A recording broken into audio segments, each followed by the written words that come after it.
لقد كان في قصصهم عبرة لأولي الألباب.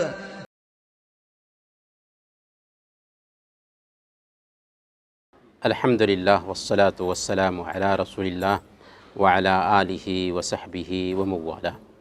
محترم بھائیوں اور بزرگوں، السلام علیکم ورحمۃ اللہ وبرکاتہ۔ فجر کے بعد کی اس مجلس میں ہر دن ہم لوگ قرآنی قصوں میں سے ایک قصہ جانتے ہیں، اور آج ہم سامری کا قصہ جانیں گے۔ بنو اسرائیل کے اچھے دن آ چکے تھے۔ حضرت موسیٰ علیہ السلام کو اللہ تعالیٰ نے کوہ طور پر 40 دن کے لیے بلا لیا تھا۔ حضرت موسیٰ علیہ السلام کے بھائی ہارون علیہ السلام بنو اسرائیل کی دیکھ ریکھ میں لگے ہوئے تھے۔ اسی بیچ ایک سامری نام کا بندہ آیا اور اس نے ایک بچھڑا بنایا اور بنو اسرائیل سے کہا کہ دیکھو، موسیٰ اپنے رب کو بھول گئے ہیں، اصل میں تمہارا رب یہ بچھڑا ہے، اس لیے اس بچھڑے کی پوجا کرو۔ چنانچہ بنو اسرائیل اپنے رب کی عبادت کرنے کی بجائے اس بچھڑے کی پوجا میں لگ گئے۔ حضرت موسیٰ علیہ السلام جب وہاں سے آئے اور دیکھا کہ بنو اسرائیل سامری کے بہکاوے میں بچھڑے کی پوجا میں لگ چکے ہیں، تو حضرت موسیٰ علیہ السلام کو بہت غصہ آیا، اور حضرت ہارون علیہ السلام جو ان کے بھائی تھے ان کی خبر لینی چاہیے، لیکن حضرت ہارون علیہ السلام نے کہا کہ میں نے کوتاہی نہیں کی، میں نے تو ان کو سمجھایا، لیکن سامری نے ہی ان کو بہکایا ہے اور اس طریقے سے یہ لوگ بچھڑے کی پوجا میں لگ گئے ہیں۔ چنانچہ سامری کو وہاں سے حضرت موسیٰ علیہ السلام نے نکالا اور اس بچھڑے کو جو اس نے بنایا تھا اور اس کی پوجا کی طرف بنو اسرائیل کو دعوت دی تھی، ان سب کے سامنے میں جلا دیا۔ یہی نہیں بلکہ بنو اسرائیل میں ایک دوسرا واقعہ بھی پیش آیا تھا۔ اسی واقعے پہ میں اپنی بات ختم کروں گا۔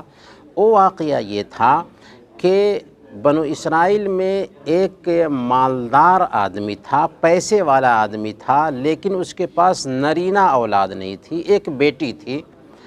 اس کے بھتیجے نے یہ چاہا کہ کیسے بھی اپنے چچا کو مار دیں اور اس کی دولت پر قبضہ کر لیں اور اس کی بیٹی سے شادی کر لیں تاکہ ساری کی ساری دولت اسی کی ہو جائے۔ ایک رات اسی پلان سے اس نے اپنے چچا کے پاس آ کر کے اپنے چچا کو قتل کیا اور اس کی لاش لے جا کر کے کھلی جگہ پر ڈال دیا اور الزام ڈال دیا اس علاقہ کے رہنے والوں پہ کہ انہی لوگوں نے میرے چچا کو قتل کیا ہے، اور شور مچانا شروع کر دیا اسی آدمی نے، اس آدمی کے بھتیجے نے۔ حضرت موسیٰ علیہ السلام کے پاس کیس گیا تو حضرت موسیٰ علیہ السلام نے کہا کہ دیکھو، اس کا حل یہ ہے کہ ایک بچھڑا ذبح کرو، ایک گائے ذبح کرو اور اس گائے کے گوشت سے مردے کو مارو۔ آخر گائے کی تعین کیوں ہوئی تھی؟ کہ بنو اسرائیل نے اس گائے سے محبت کا اظہار شروع کر دیا تھا، اسی لیے بنو اسرائیل کے سامنے میں سامری نے جو بچھڑا بنایا تھا اس بچھڑے کو جلایا تاکہ سمجھ میں آئے کہ گائے اس قابل نہیں ہے کہ اس کی پوجا کی جائے۔ پھر حضرت موسیٰ علیہ السلام نے بھی یہی حکم دیا کہ ایک گائے چنو اور اسے ذبح کرو اور پھر اس کے گوشت سے اس مردے کو مارو تو مردہ زندہ ہو جائے گا اور بولے گا کہ میرا قاتل فلاں ہے۔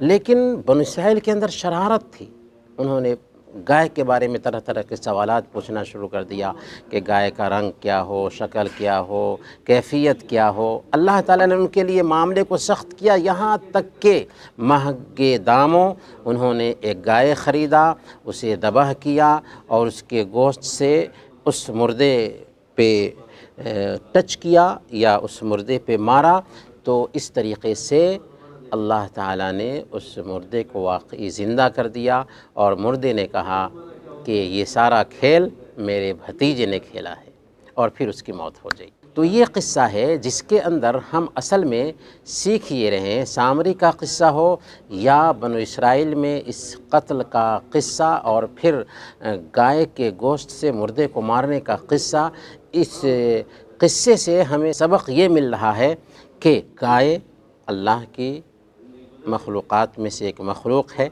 اس قابل نہیں ہے کہ اس کی پوجا کی جائے، اور بنو اسرائیل نے گائے کی پوجا سب سے پہلے شروع کی تھی، اور آج بھی ترقی کے اس زمانے میں کچھ لوگ ہیں جو گائے کو اپنا بھگوان سمجھتے ہیں، لیکن رب نے ہمیں پیارا دین دیا ہے۔ اس پیارے دین کی مانگ یہ ہے کہ ہم اپنے رب کے قانون کے مطابق زندگی گزاریں اور ایسے لوگوں تک اللہ کا پیغام پہنچائیں جو اللہ کو نہیں سمجھتے، اللہ کے دین کو نہیں سمجھتے۔ تو یہ ہماری ذمہ داری ہے کہ ہم خود دین کو سیکھیں، دین کی تعلیمات پر عمل کریں اور دین کی یہ تعلیمات غیروں تک بھی پہنچائیں جن تک یہ دین نہیں پہنچ سکا ہے۔ وصلی اللہ علی نبینا محمد وعلی آلہ وصحبہ اجمعین۔